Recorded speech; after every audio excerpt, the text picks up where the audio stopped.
My name is Samantha Williams, and at 32, I never imagined my own father would throw me out of our family home.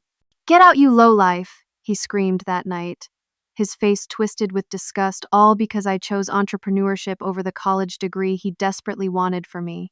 What my family never knew was that behind my modest appearance, I had quietly built a tech empire worth $45 million.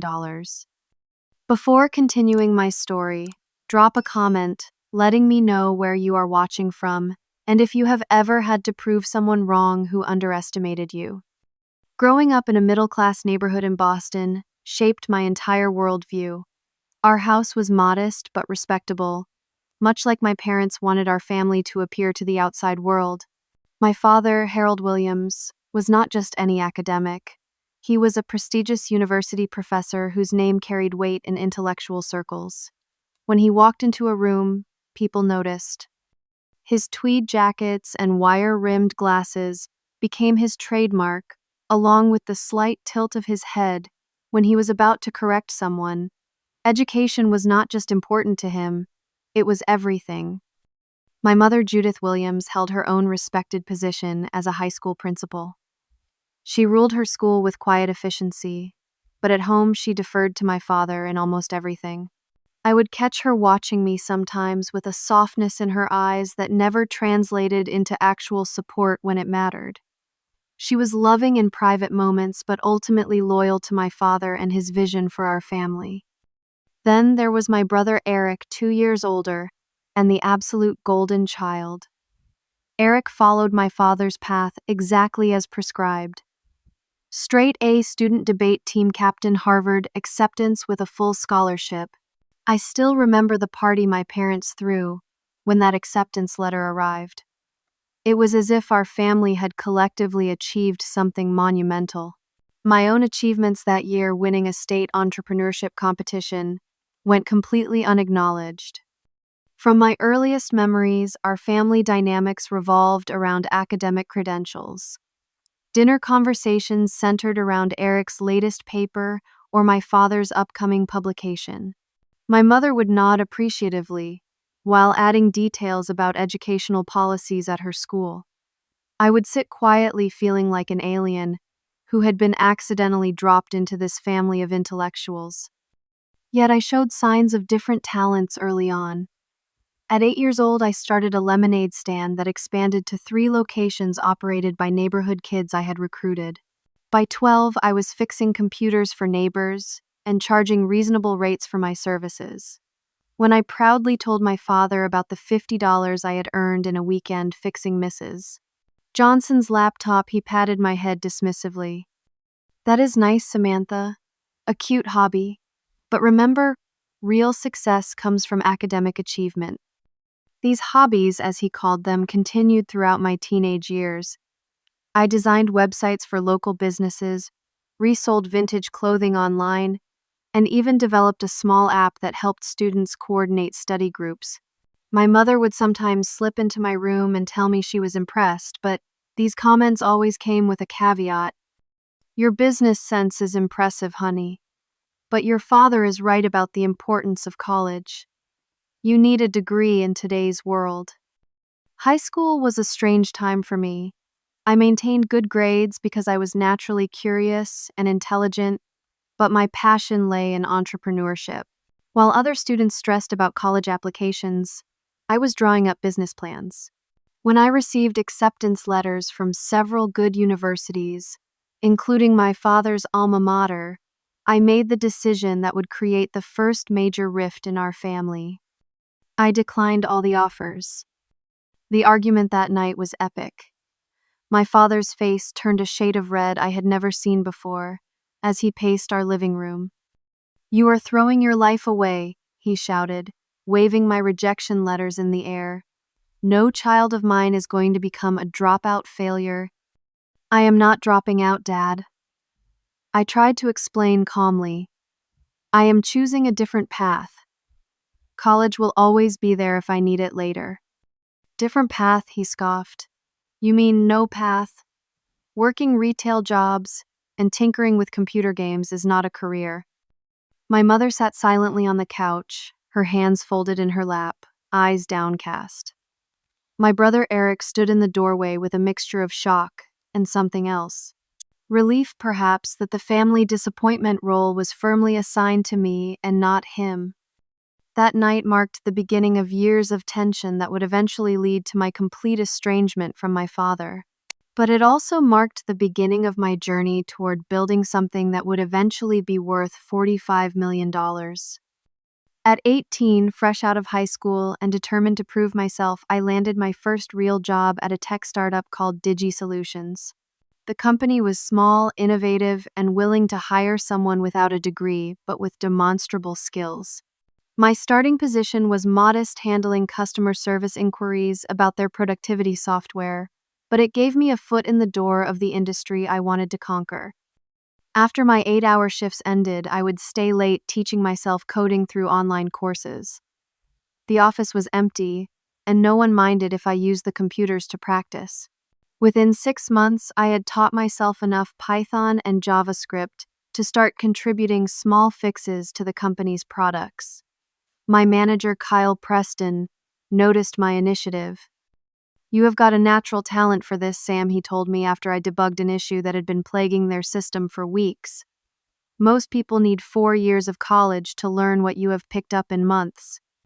Living at home during this time was challenging. While my peers who went to college were celebrated for their independence, my parents viewed my continued presence as a failure to launch. The fact that I was saving nearly 80% of my income for future business ventures was lost on them. They saw only a daughter without direction. Everything changed when I met Lauren Cooper. Lauren was a guest speaker at a tech meetup I attended after work. At 42, she had built and sold 2 successful tech companies and was working on her third. Something about her confidence and vision resonated with me, and I gathered my courage to approach her after her presentation.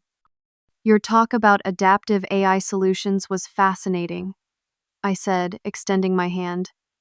"I have been experimenting with similar concepts in my free time." Lauren looked surprised but intrigued. We ended up talking for hours at a nearby coffee shop, and by the end of the evening, she had offered to mentor me. Under her guidance, I accelerated my learning and expanded my vision of what was possible. By 22, I had created my first real app, a streamlined project management tool called TaskFlow that found moderate success among small businesses. It generated around $3,000 monthly in subscription fees, a fact I kept hidden from my family. When they asked about my work, I downplayed everything, tired of the dismissive responses. The criticism at home intensified with each passing year. Family gatherings became battlegrounds where my choices were constantly questioned and criticized. My father would introduce me to his colleagues with barely concealed disappointment. "This is my daughter Samantha. She is still figuring things out," he would say, then quickly pivot to bragging about Eric, who by then was working on his master's degree. My brother's graduation ceremony was particularly painful. As we sat in the grand auditorium watching Eric receive his diploma, my father leaned over to me. "See what you could have had. It is not too late to apply for next year." I remained silent, knowing that nothing I said would change his perspective. That evening during the celebration dinner, my father raised a toast to Eric that felt like a direct critique of my choices. "To my son who understood the value of education and hard work, who makes this family proud with his achievements and his wisdom in following the proven path to success." The relatives around the table nodded appreciatively while shooting sympathetic glances my way. My cousin Melanie, herself in medical school, patted my hand under the table in silent support. My mother tried in her way to bridge the divide. She would come to my apartment occasionally, bringing homemade food and asking polite questions about my work. But whenever I started explaining anything technical, her eyes would glaze over and she would redirect the conversation. "Have you thought more about taking some college classes? Even part-time would be good. Your father would be so pleased." The breakthrough idea for what would become my successful company came to me at 25. I had noticed a gap in the market for truly intuitive home automation systems that could learn and adapt to household patterns without complex programming.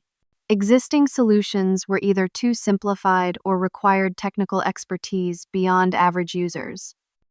I developed a prototype of my AI-driven home management system on evenings and weekends while still working full-time. When I felt it was ready, I approached Lauren for advice on seeking investors. She not only provided guidance, but also introduced me to her network of angel investors. My pitch was successful beyond my wildest dreams.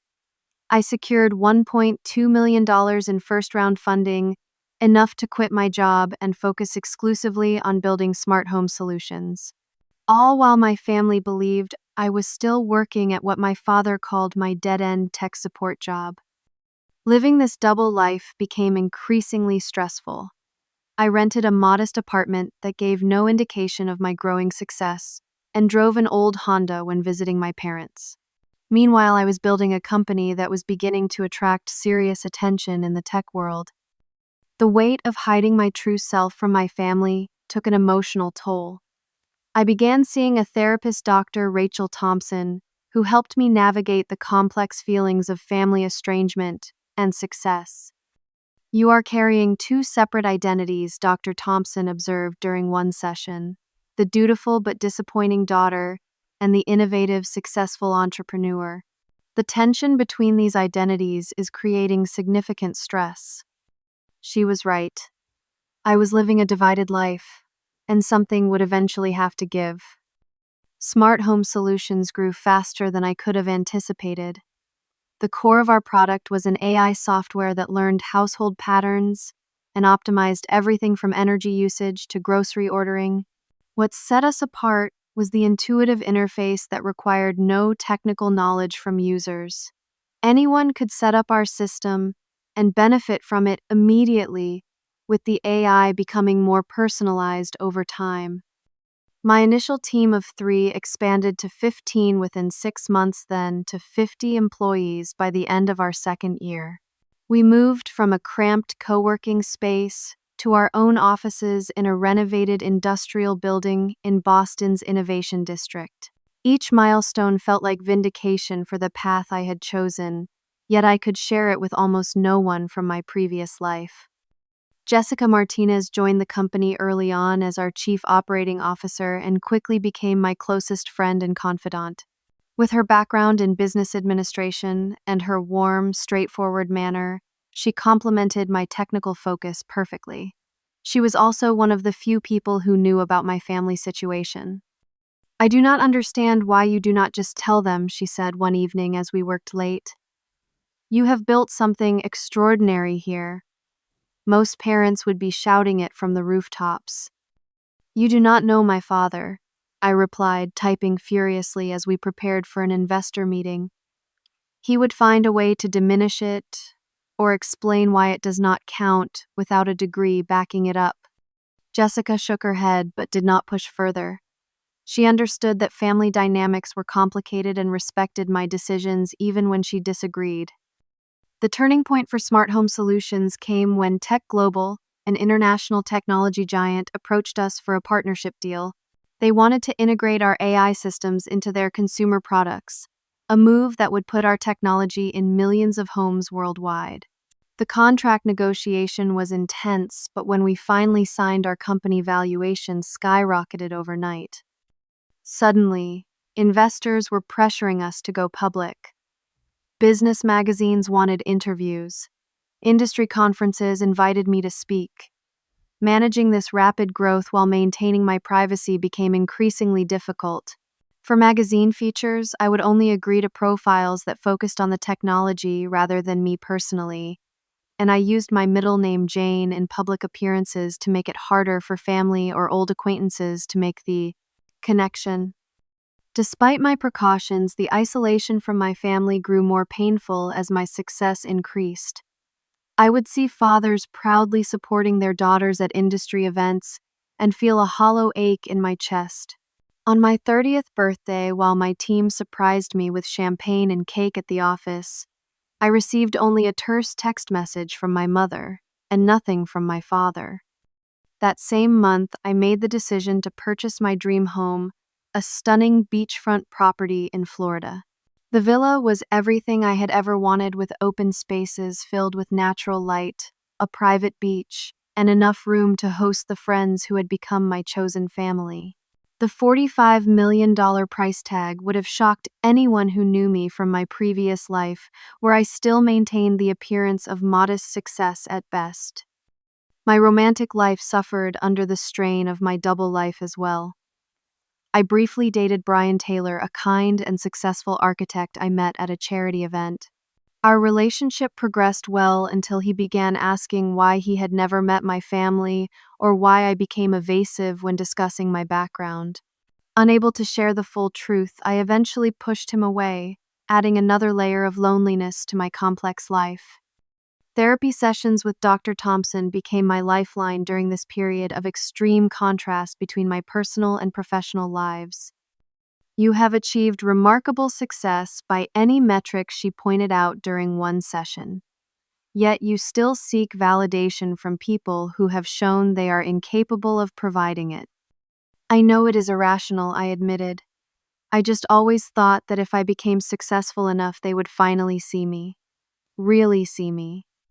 "And if they never do?" she asked gently. I had no answer for that question at the time.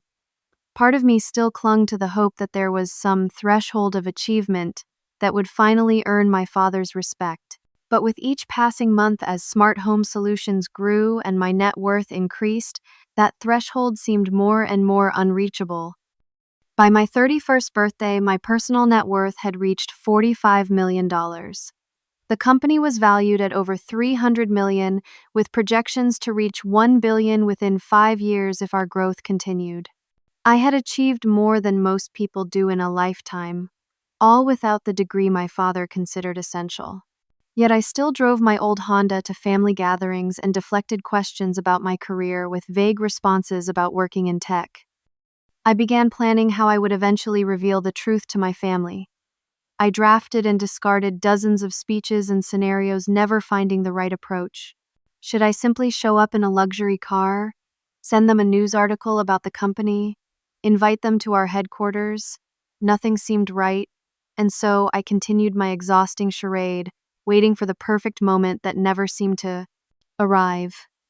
That perfect moment would never come. Instead, the revelation would happen in the worst possible way, at the event I had been dreading for months, my father's retirement party. The university auditorium was decorated tastefully for my father's retirement celebration after 30 years of distinguished service. Academic regalia and achievements adorned the walls, and the room was filled with colleagues and former students who had come to honor Professor Harold Williams and his contributions to the field of economics.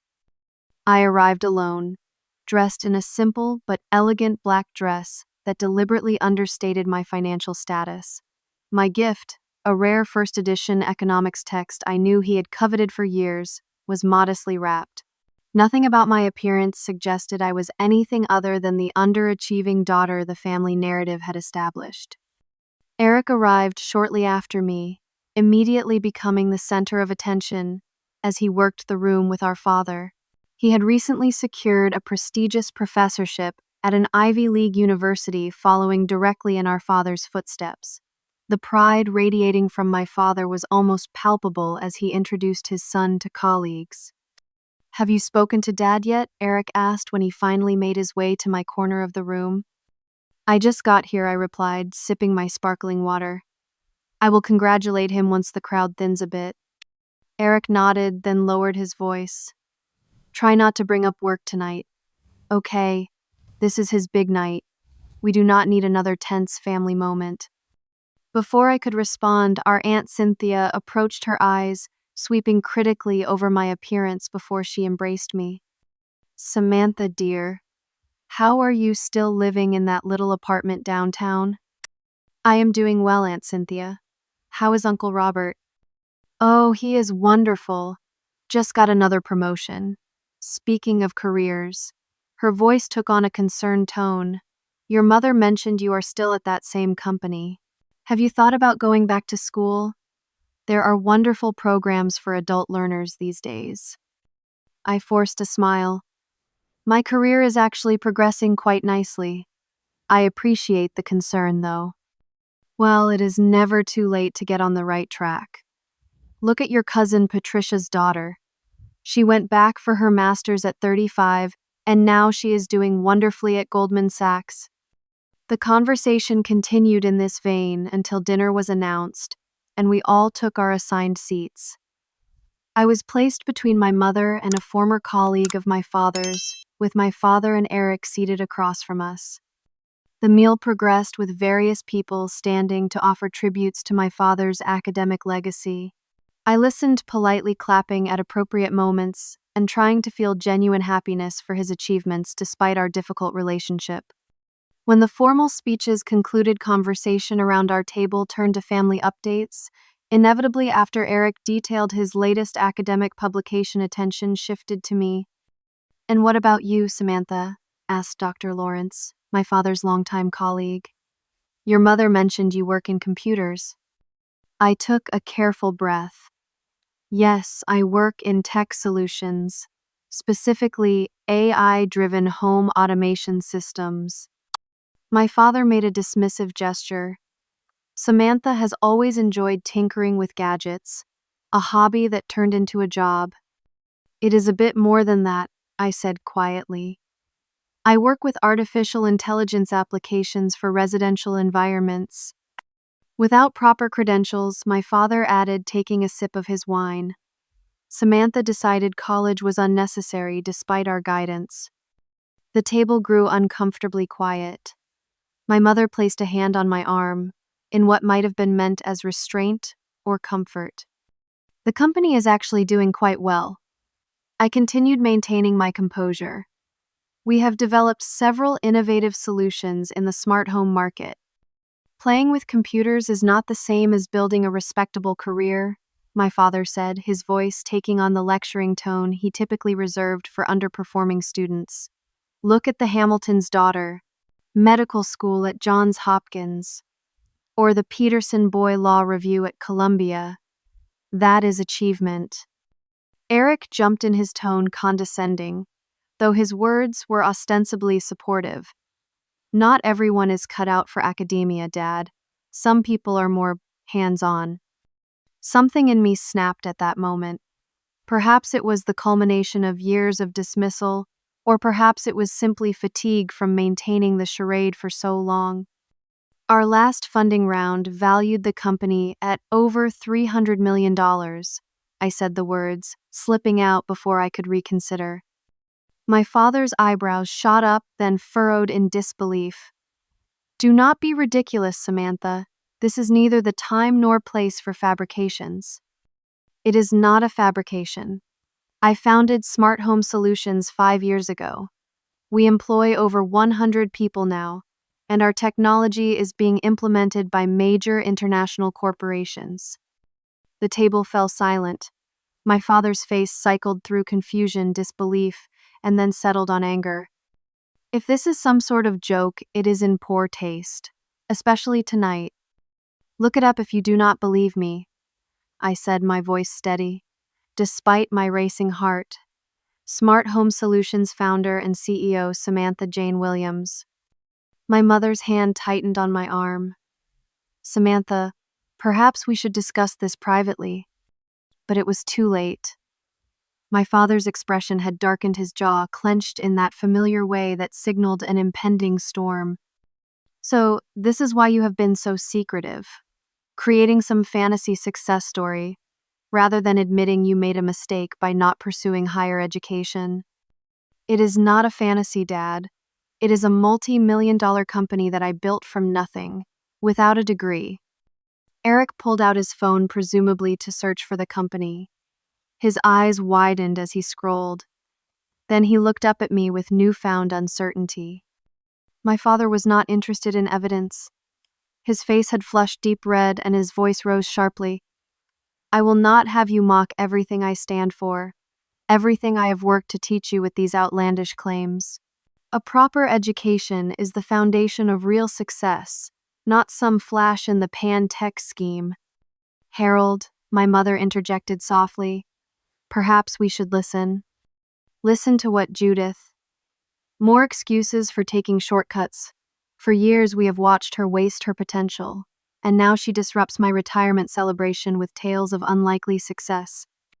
The guests at nearby tables had grown quiet, turning to observe our family drama. My father noticed the attention and lowered his voice, leaning across the table toward me. This is exactly why I worried about your choices. No sense of propriety, no understanding of time and place. If you had gone to university, you would have learned more than just technical skills. You would have gained judgment perspective.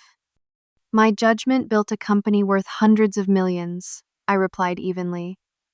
My perspective recognized a market opportunity others missed. Enough, my father hissed, standing abruptly.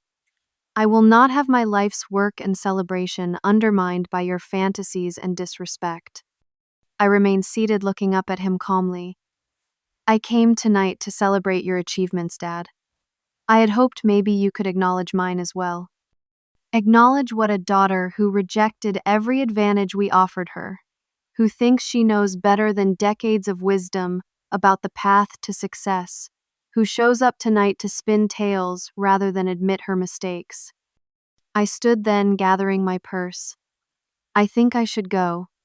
Yes, he agreed, his voice cutting through the now silent room. Get out, you lowlife. We have tolerated your rebellion and underachievement for years, but I will not have you tainting this night with your delusions and disrespect. The room collectively gasped. My mother half rose from her seat, torn between social propriety and family loyalty. Eric stared at his plate, unwilling to intervene. I straightened my shoulders, looked my father directly in the eyes, and spoke clearly enough for the entire room to hear. Thank you for clarifying exactly where I stand in this family. Congratulations on your retirement, Professor Williams. With that, I turned and walked steadily through the silent crowd, maintaining my dignity despite the public humiliation. Only when I reached my car did I allow the tears to fall, driving through blurred vision back to my small apartment that was nothing more than a front for my double life. That night, as I sat alone in my modest living room, surrounded by the deliberate ordinariness I had maintained to please a family who had just rejected me completely, I realized something fundamental had shifted. The charade was over.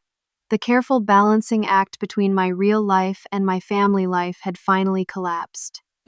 I cried until there were no tears left, mourning not just the events of the evening, but the years of seeking approval from people fundamentally incapable of giving it. When dawn broke, I was exhausted, but strangely peaceful. The worst had happened and I had survived. Now I was free to live as my authentic self. The morning sunlight streaming through my apartment windows found me curled on the couch where I had spent the sleepless night.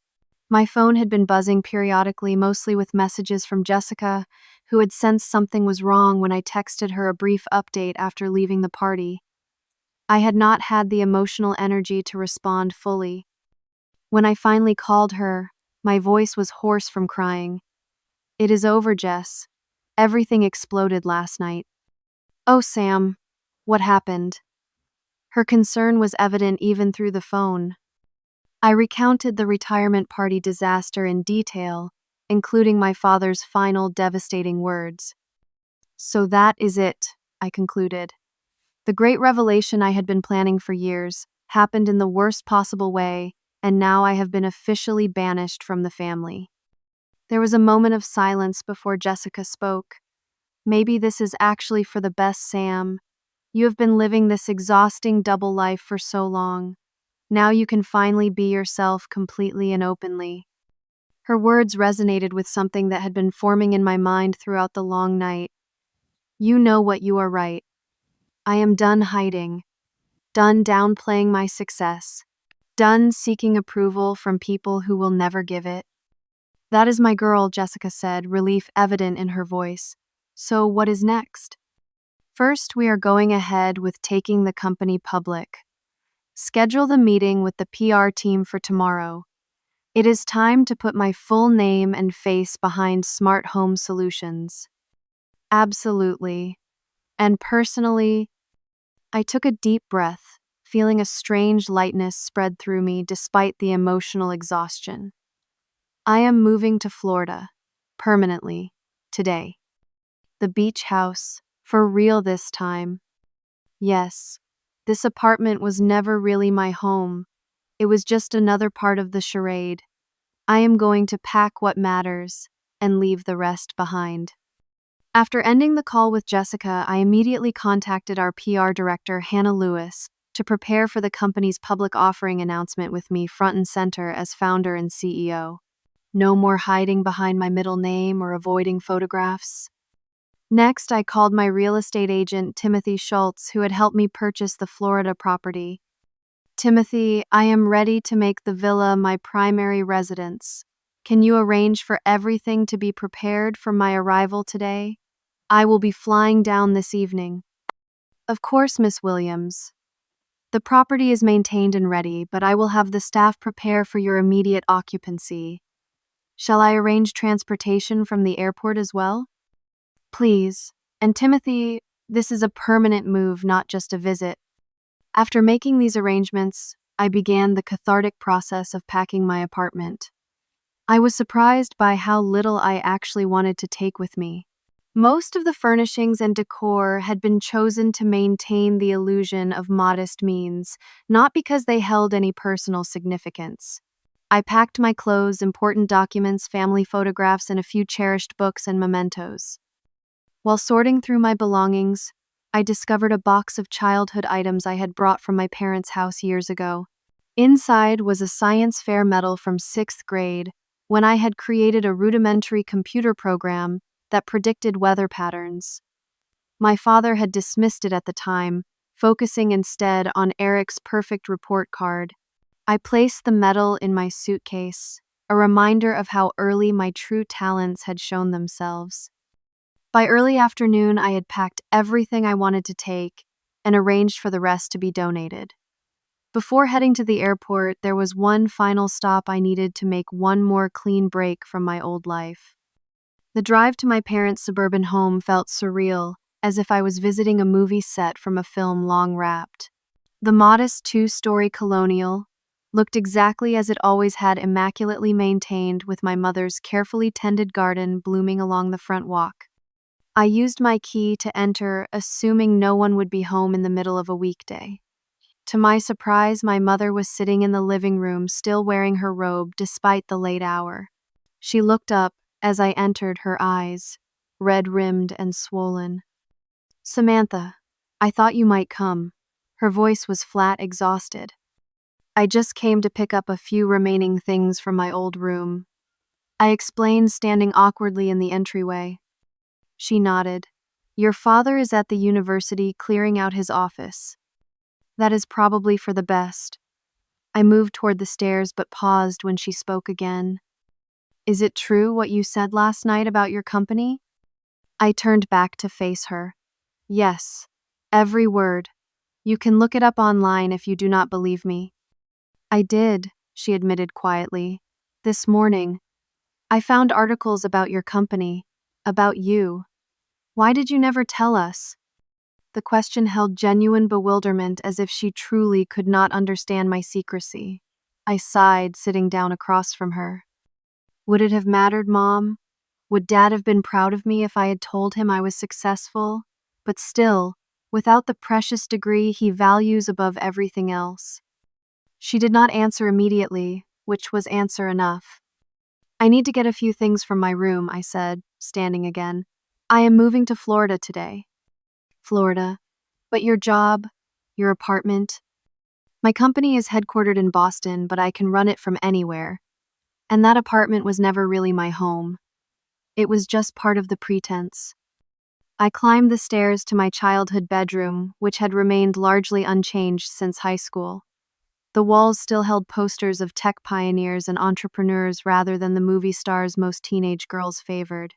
My old desk stood in the corner where I had spent countless hours teaching myself programming while my parents thought I was playing games. I collected a few meaningful items: a journal full of early business ideas, a framed photo of my grandmother, who had always encouraged my entrepreneurial spirit, and a small robot I had built in a high school engineering club. These pieces of my past represented the authentic me, the person I had hidden for too long. As I was finishing, I heard the front door open and my father's voice. My heart raced, but I forced myself to remain calm. This confrontation was inevitable, and I would face it with the same dignity I had maintained last night.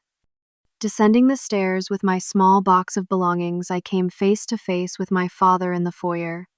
He looked older than he had last night, the lines in his face deeper, his posture less commanding. For a moment, we simply stared at each other. "I see you are still here," he finally said, his tone controlled but cold. "Just leaving, actually. I came to collect a few things from my room."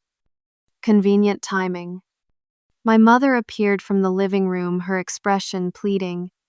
"Harold, perhaps we should all sit down and talk calmly." "There is nothing to discuss," he replied, not taking his eyes off me.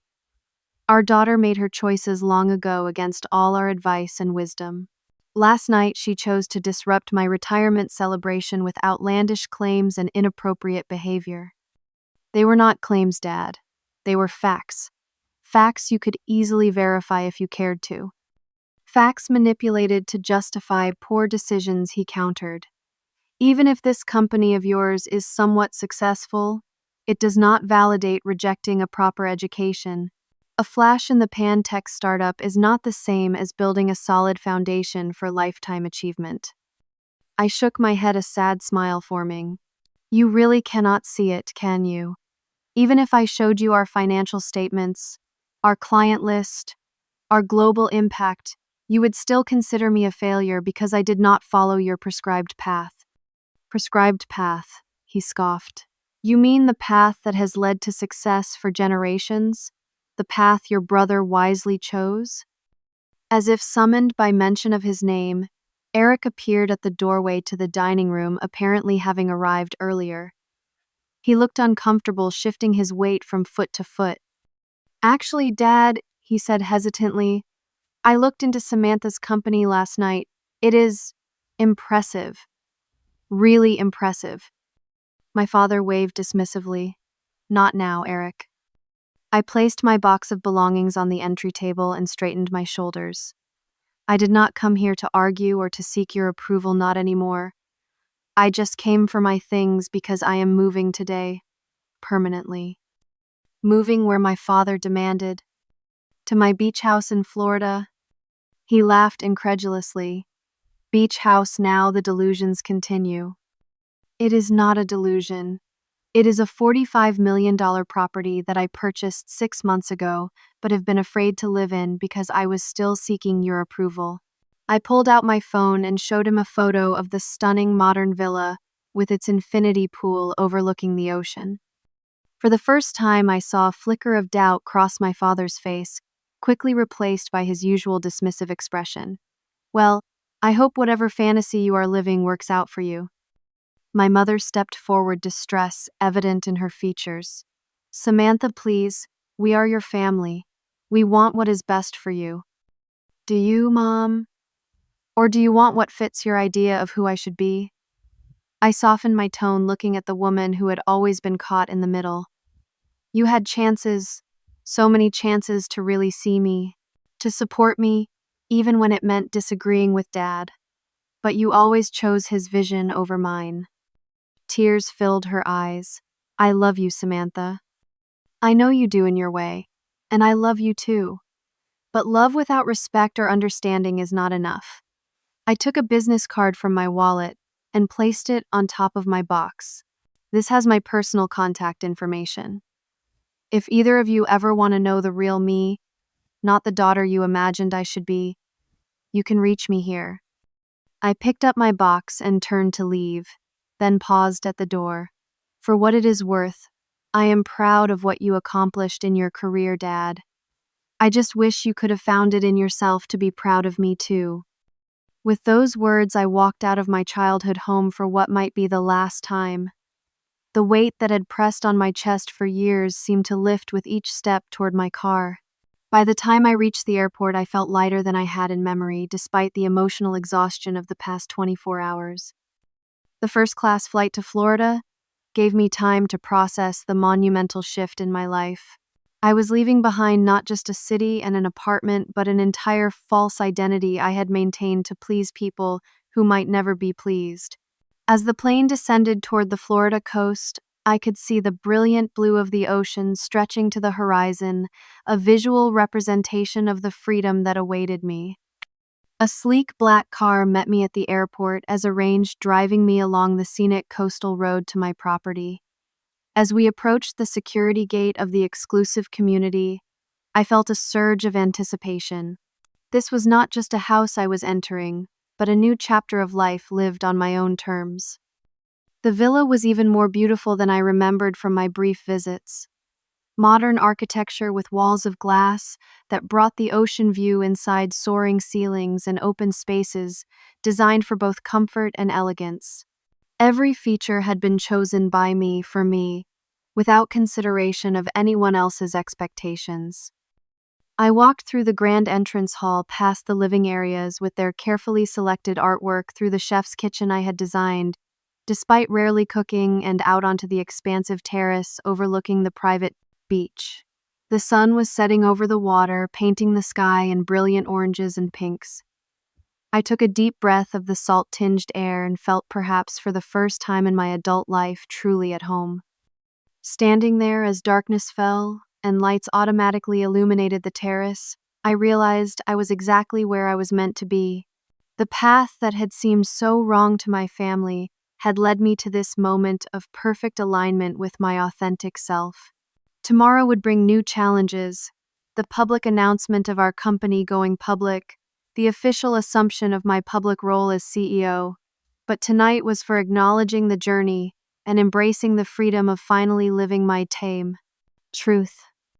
The announcement that Smart Home Solutions was going public created exactly the media storm our PR team had anticipated. Business publications that had previously featured our technology now wanted the human story behind it, particularly when they discovered that the founder and CEO was a young woman without a college degree who had built a company valued at over $300 million. My first major television interview was with National Business Today, a program watched by millions of business professionals and investors. I arrived at the studio dressed in a tailored blue suit that projected confidence without ostentation, finally free to present myself as the successful executive I truly was. Today we are joined by Samantha Williams, founder and CEO of Smart Home Solutions, the AI-driven home automation company, making waves with its upcoming IPO. The host, David Richards, began. Samantha, your company has been described as revolutionary in the smart home space. Tell us how you developed the technology. For the first time in my public life, I was able to speak freely about my journey, explaining how I had identified gaps in existing home automation systems and developed our unique AI approach. I discussed technical challenges, business strategy, and market positioning with the confidence that comes from deeply understanding one's field. When the conversation turned personal, I was prepared. Samantha, you have taken an unconventional path to success. No college degree, starting your company at just 25. What drove that decision? I smiled, thinking of how to frame my answer honestly without turning it into a family expose. I believe education comes in many forms. For some people, traditional academic paths provide the best foundation. For others like myself, hands-on learning and real-world problem-solving offer the education we need. I chose to learn by doing, by solving real problems for real users, and that approach aligned with my strengths. The interview was a success, launching a series of media appearances that quickly established me as a notable figure in the tech industry. A major business magazine featured me on their cover with the headline, "The College Dropout Revolutionizing How We Live," a framing I found somewhat reductive but accepted, as part of the narrative that seemed to fascinate the public. The Florida property was featured in an architectural magazine, photographed with me standing on the terrace overlooking the ocean. The article described it as the stunning $45 million beachfront villa that tech Wunderkind Samantha Williams calls home, complete with details about its eco-friendly design features and smart home capabilities that showcased our own technology. I knew it was only a matter of time before my family would see these articles, these glimpses into the life I had hidden from them for so long. The first contact came 3 weeks after the television interview, a tentative text message from my mother. Saw your interview on NBT. You were very articulate. The house looks lovely. Hope you are well. It was cautious non-committal, but it was contact. I replied with equal caution, thanking her and asking about her health. This began a sporadic text exchange, carefully avoiding any mention of my father or the painful scene at his retirement party. My brother Eric was next sending an email that attempted to bridge the gap without taking responsibility for his role in our strained relationship. Sam, I have been seeing your name everywhere lately. Quite impressive what you have built. Perhaps we could catch up sometime. Things at the university are going well, though not quite as exciting as your world of IPOs and magazine covers. Reading between the lines, I sensed a mixture of genuine admiration and slight resentment. Eric had always been the star of the family, the one on the pedestal. Now I was receiving public recognition that far exceeded his academic achievements, and he was struggling to reconcile this new reality with the family narrative he had benefited from for so long. Extended family members began reaching out as well. Cousins and aunts and uncles who had previously regarded me with pitying glances at family gatherings now expressed admiration and, in some cases, sought investment, advice, or job opportunities for their children. I maintained polite but professional boundaries, with all of them unwilling to allow my newfound public success to be exploited by those who had dismissed me for years. Former classmates and neighbors from Boston sent congratulatory messages through social media, many expressing surprise at my overnight success, unaware of the years of work that had preceded it. I responded graciously to genuine well wishes and ignored those that seemed motivated by envy or opportunity seeking. With my identity no longer divided, I began establishing a new social circle in Florida. My next-door neighbors, Diana and Thomas Franklin, both retired physicians who had built a successful medical device company, became friends after inviting me to dinner shortly after I moved in permanently. We watched your interview, Diana told me over glasses of wine on their terrace. Thomas said immediately, "We need to know this young woman. She thinks like we do." I joined the local Business Leadership Council, contributing both financially and strategically to economic development initiatives in the area. This introduced me to a diverse group of successful professionals who valued innovation and results over credentials. A refreshing change from the academic elitism I had grown up with. Through these new connections, I gradually built a chosen family of friends who accepted me for who I was, not who they thought I should be. The painful absence of my biological family remained, but its sharp edges softened as I created meaningful relationships based on mutual respect and shared values. Nearly 2 months after our public announcement, Jessica called with news that caught me off guard. "Sam, you should know that your father was just on Financial Focus discussing the importance of entrepreneurship education." My father, Harold Williams. "Are you sure?" "Positive. He was introduced as an economics professor emeritus specializing in educational pathways to success. And Sam, he mentioned you." My heart raced. "What did he say?" "He cited smart home solutions as an example of innovative thinking in the modern economy. He did not explicitly say you were his daughter, but he did refer to a former student of mine who founded this groundbreaking company." I sat down processing this information. My father was publicly associating himself with my success while simultaneously distancing himself by claiming me as a student rather than his daughter.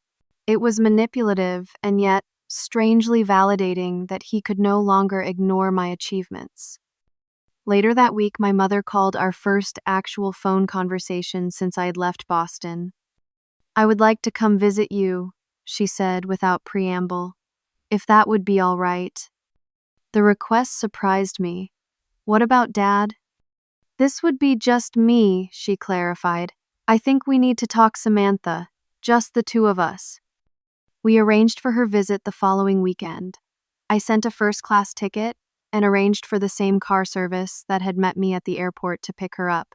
When she arrived at the villa, I was waiting on the front steps, uncertain what to expect. My mother looked smaller, somehow more fragile than I remembered. She paused halfway up the steps, taking in the magnificent house, and then me standing there in casual but expensive clothes that no longer hid my success. Samantha, she said softly, continuing up the steps, this is quite a home. Welcome, Mom. I hugged her briefly, feeling the stiffness in her body before she relaxed slightly. I gave her a tour of the house, watching her eyes widen at the ocean views, the art collection, the technology integrated seamlessly into every room. When we finally settled on the terrace with glasses of iced tea, she seemed overwhelmed. I had no idea, she said finally. Even after seeing the articles and interviews, being here makes it real, in a way nothing else could.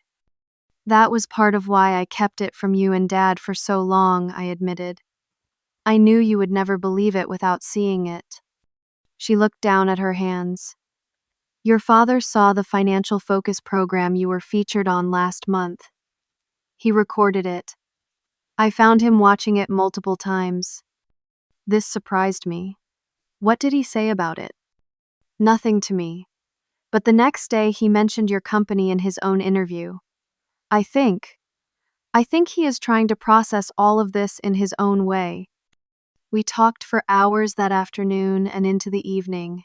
For the first time, my mother really listened as I explained my journey, the early signs of my entrepreneurial nature, the pain of being constantly misunderstood and undervalued by my own family, the years of hiding my true self to avoid conflict. I failed you, she said as the sun set over the ocean. I always knew you were special, different from Eric in your talents and interests. But I deferred to your father because education had been the path to security in my own life. I could not imagine another way to success. You did what you thought was right, I acknowledged. But yes, I needed you to stand up for me, to see me for who I was, rather than who Dad wanted me to be. And now look at you. She gestured to the magnificent setting. You have achieved more than either of us ever imagined possible. Not because of the path you laid out, but because I found my own. She nodded, tears in her eyes. I am so sorry, Samantha, and so proud of you now. I hope it is not too late to tell you that. It was not complete healing, but it was a beginning. My mother stayed for 3 days, gradually relaxing into a more authentic relationship than we had ever had before. When she left, we had established a new foundation based on who we both really were, not the roles we had played in the family dynamic for so long. 2 weeks later, Eric came to visit, his approach characteristically more analytical than emotional. This place is incredible, he said as we walked along my private beach. The equity value alone in this property will appreciate significantly over time. That is your takeaway from seeing where I live, I laughed. The investment potential. He had the grace to look embarrassed. Sorry, Professor Mode. It is actually just overwhelming, Sam. All of this. He gestured to the house visible behind us. You have achieved something extraordinary, and I am trying to reconcile it with everything I thought I knew about success. You mean everything Dad taught us about success? I corrected gently. Eric sighed, stopping to look out at the waves. Do you know what it was like being the golden child? The perfect son who did everything right. The pressure was suffocating. Sometimes I envied your freedom to chart your own course, even when I thought you were making mistakes. His admission surprised me. I always envied you. The approval, the pride they took in your achievements. We were both trapped in different ways by their expectations, he observed. The difference is, you found the courage to break free. I am still living the life that was planned for me. Are you happy? Eric, truly happy with your choices? He considered the question seriously. I enjoy my work. I find meaning in teaching. But sometimes I wonder what else I might have been capable of if I had allowed myself to explore other paths. He turned to face me directly. That is why I came here. Not just to reconcile with you, though I hope we can do that, but to see what real self-determination looks like. Our relationship began to heal during that visit, evolving from the prescribed roles of golden child and disappointment into something more authentic. Eric returned to his academic life afterward, but our conversations continued, and I sensed he was beginning to question aspects of his own chosen path in ways that might eventually lead to greater authenticity in his own life. My father remained the holdout, maintaining his distance despite the evident success that even he could no longer deny. 3 months after my move to Florida, a letter arrived in a familiar, precise handwriting. Samantha, it began formally. Recent events have demonstrated that your unconventional approach to career development has yielded significant financial success. Your technical innovations represent a notable contribution to the field of home automation technology. While I maintain that a formal education provides the most reliable foundation for long-term achievement, I acknowledge that alternative paths can, in exceptional cases such as yours, lead to meaningful contributions. Harold Williams, PhD. It was not an apology. It was not even particularly warm. But coming from my father, this acknowledgement of my success was as close to approval as I was likely to get. I placed the letter in my desk drawer, neither responding to it nor discarding it, recognizing it as perhaps the most honest communication my father was capable of offering. As the months passed and Smart Home Solutions continued to thrive as a public company, I gradually determined which family relationships were worth preserving and which were better left behind. My mother and I established a new, more adult relationship based on who we truly were rather than family obligations. Eric and I developed a cautious friendship that acknowledged our different paths while finding common ground in our shared experiences. My father remained at a distance, acknowledged but not actively part of my new life. It was enough. Not perfect, not the family reconciliation scenes from movies, but honest and real in a way our relationships had never been before. The truth had set us all free to either evolve or remain as we were, without the burden of pretense and performance that had characterized our family dynamic for so long. 1 year after moving permanently to my Florida villa, life had transformed in ways I could never have imagined during those years of hiding my success.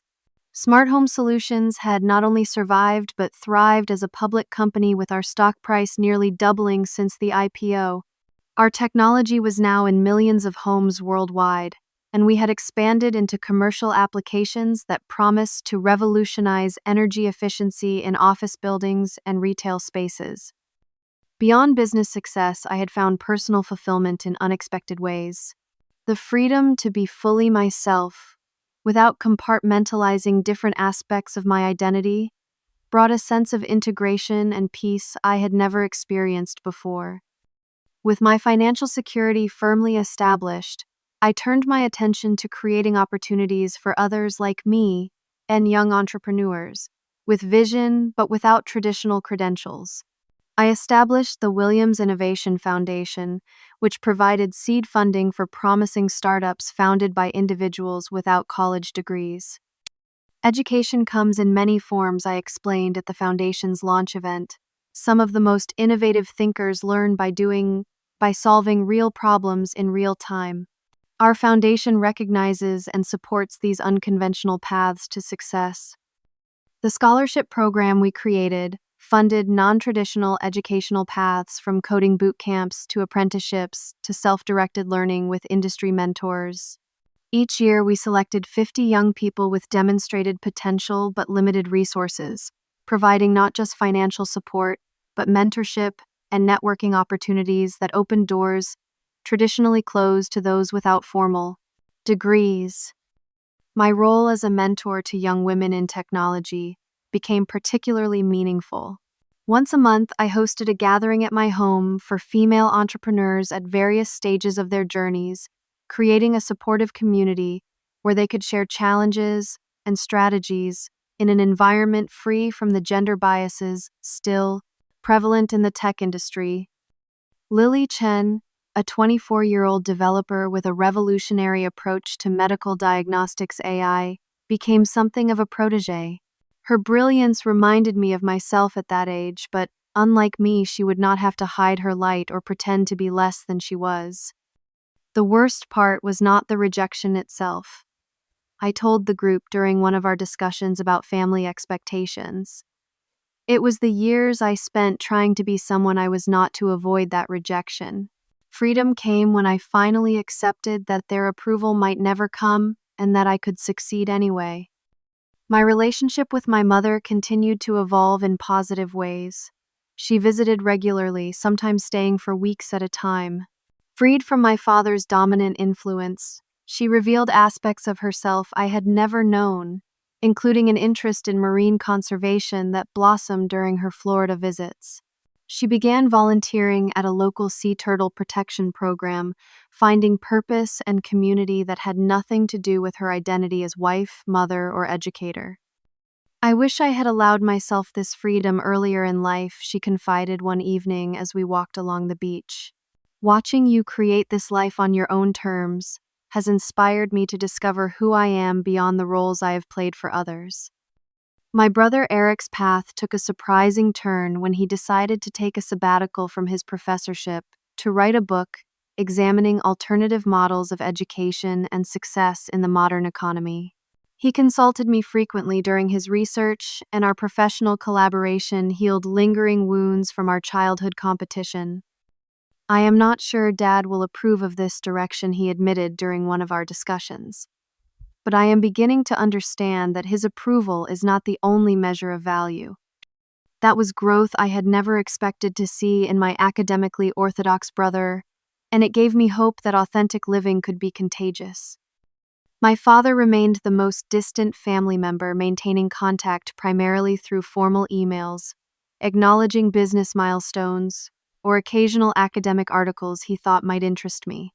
I accepted this limited connection for what it was, no longer needing his approval to validate my choices. We spoke by phone only once that year, a brief, awkward conversation on my birthday. Your company's third quarter results were quite impressive, he said, his version of a compliment. The expansion into commercial applications shows strategic foresight. Thank you, Dad, I replied simply, neither seeking more nor expecting it. Romance entered my life unexpectedly when I met Michael Harrison at a technology conference where we were both speaking. As the founder of an educational technology company that created virtual learning environments, Michael understood both the tech world and the challenges of disrupting traditional systems. He was kind, brilliant, and secure enough in himself to celebrate my success rather than feel threatened by it. Our relationship developed slowly and thoughtfully, both of us having learned from past experiences the importance of authenticity in personal connections.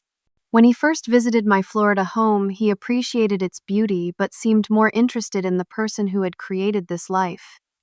The house is stunning, he said, as we watched the sunset from the terrace, but not nearly as impressive as the woman who had the courage to build a life on her own terms. 6 months into our relationship, we were discussing the possibility of him relocating his company headquarters to Florida, a move that made sense, both personally and professionally. Unlike my previous relationships, this one was built on mutual respect and understanding, with room for both of us to pursue our passions while supporting each other's growth. The true test of how far my family relationships had evolved came when I invited them all to Florida for Thanksgiving, the first time we would gather as a family since that disastrous retirement party. My mother accepted immediately, Eric, after checking his academic calendar, and my father, surprisingly, after a week of consideration. Preparing for their visit, I felt a strange mix of anxiety and confidence. This would be the first time they would all see my true life, my actual home, and interact with me as the successful adult I had become, rather than the disappointing daughter they had perceived for so long. They arrived on separate flights, my mother first, followed by Eric, with my father coming last. Michael had offered to make himself scarce for the initial family reunion, but I wanted him there, another element of my authentic life that they would need to accept if we were to move forward. Dinner that first night was tentative but civil. My mother, already comfortable in the space from her previous visits, helped ease the initial awkwardness. Eric engaged Michael in a fascinating discussion about virtual learning environments. My father observed more than he participated, taking in the oceanfront dining room, the subtle display of success in the architecture, and the easy confidence with which I hosted the gathering. After dinner, as Michael and Eric continued their conversation on the terrace, my father approached me in the kitchen where I was preparing coffee. "This is quite a life you have built, Samantha," he said, his tone difficult to read. "Thank you. It is a life that brings me joy and purpose." He nodded, looking out at the ocean visible through the wall of windows. I believed so strongly in the path I prescribed because it had been my security, my route to success. I could not imagine another way could be viable. It was not exactly an apology, but it was perhaps the most honest acknowledgement he had ever offered of the limitations in his perspective. "We all have our own paths, Dad. Mine just looks different from what you imagined for me." "Indeed," he hesitated, then added, "Your mother seems different here, more alive somehow. She is discovering who she is beyond being Professor Williams's wife. It suits her." He considered this, perhaps seeing my mother through new eyes. "And your young man seems intelligent? Harvard Business School?" "I understand." I smiled at his inevitable focus on credentials. "Yes, though that is probably the least interesting thing about him." The weekend progressed with moments of genuine connection, interspersed with old tensions that would likely never fully disappear. It was not perfect harmony, but it was honest interaction, each of us showing up as our authentic selves, rather than playing prescribed family roles. On their final evening, as we gathered on the beach for a bonfire, I found myself reflecting on the journey that had brought me to this point. From the young woman hiding her success to avoid family conflict, to the confident CEO living openly in her truth, the transformation had been profound and liberating. My father and I had a brief, private conversation as we watched the waves in the gathering darkness. "I may never fully understand the choices you made, Samantha," he said quietly, "but I cannot deny they have led you to an extraordinary life. Understanding is not required, Dad. Just respect for different paths." He nodded, and though many issues remained unresolved between us, I felt a weight lift that I had carried for most of my life. His approval had been the goal for so long, but I had finally learned that my own approval was what truly mattered. As I sit here now on my terrace, watching another Florida sunset paint the sky in brilliant colors, I am grateful for the painful night that forced me to stop hiding and start living authentically. The journey from that humiliating moment when my father screamed, "Get out, you lowlife," to this peaceful evening in my beachfront villa has taught me lessons I might never have learned otherwise. True worth comes not from degrees or others' validation, but from living in alignment with your own values and vision. Success is not measured by conforming to others' expectations, but by having the courage to define it for yourself. And sometimes the people who should love you most are the least equipped to see your unique gifts. The most valuable education I received was not in any classroom, but in the challenging process of breaking free from others' limitations and discovering my own path. My $45 million Florida villa is not just a home, but a symbol of that hard-won freedom, a daily reminder that authenticity, though sometimes painful to achieve, is the only foundation for a truly fulfilling life. Have you ever had to choose between pleasing others and being true to yourself? What was the turning point that helped you embrace your authentic path? Share your story in the comments below, and do not forget to like and subscribe if this journey resonated with you. Remember, your worth is not determined by others' opinions or by the credentials on your wall. but by the courage to live your truth. Thank you for joining me today, and I wish you the strength to follow your own unique path to success, however you define it.